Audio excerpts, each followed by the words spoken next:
ఆడుదాం Andhra అక్రమాలపై vigilance నివేదిక త్వరలోనే బయటకు వస్తుందని క్రీడా శాఖ మంత్రి మండిపల్లి రాంప్రసాద్ రెడ్డి తెలిపారు. 100 కోట్లకు పైగా ఇందులో అవినీతి జరిగిందనే ఆరోపణలు ఉన్నాయన్న ఆయన తప్పు చేసిన వారు తప్పించుకోలేరన్నారు. డీఎస్సీ నియామకాల్లో స్పోర్ట్స్ కోటా రిజర్వేషన్ అమల్లో సూక్ష్మ లోపాలు కూడా లేవని తేల్చి చెప్పారు. క్రీడల కోటాలో 3% రిజర్వేషన్లు కల్పించడం వల్ల గత 2 ఏళ్లలో 800 మందికి పైగా ఉద్యోగాలు సాధించారన్నారు.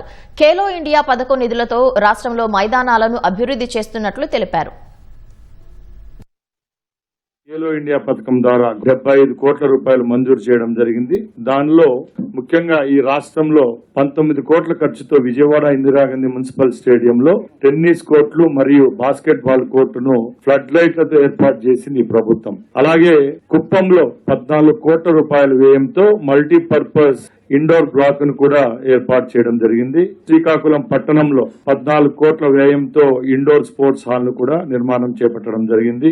ఖేలో ఇండియా ద్వారా 25-26 సంవత్సరానికి సంబంధించి 75 కోట్ల రూపాయలు ఏదైతే సాయి ద్వారా వచ్చిన గ్రాంట్లతో ఈ రాష్ట్రంలో అభివృద్ధి కార్యక్రమాలు చేపట్టడం జరిగిందని తెలియజేసుకుంటున్నా. అలాగే జాతీయ అంతర్జాతీయ క్రీడాకారులకు ఎన్నో నగదు ప్రోత్సాహకాలు ఇవ్వడం జరిగింది. దాంట్లో అంతర్జాతీయ పోటీల్లో పతాకాలు సాధించిన 3 క్రీడాకారులకు మొత్తం 5.60 కోట్ల రూపాయలు నగదు ప్రోత్సాహకాలను అందించడం జరిగింది. క్రీడాకారులకు ఉద్యోగ రిజర్వేషన్లు 2% నుంచి 3% పెంచిన ఘనత ఈ ప్రభుత్వాన్ని గౌరవ ముఖ్యమంత్రి చంద్రబాబు నాయుడు గారు దాన్ని సగర్వంగా తెలియజేసుకుంటున్నా.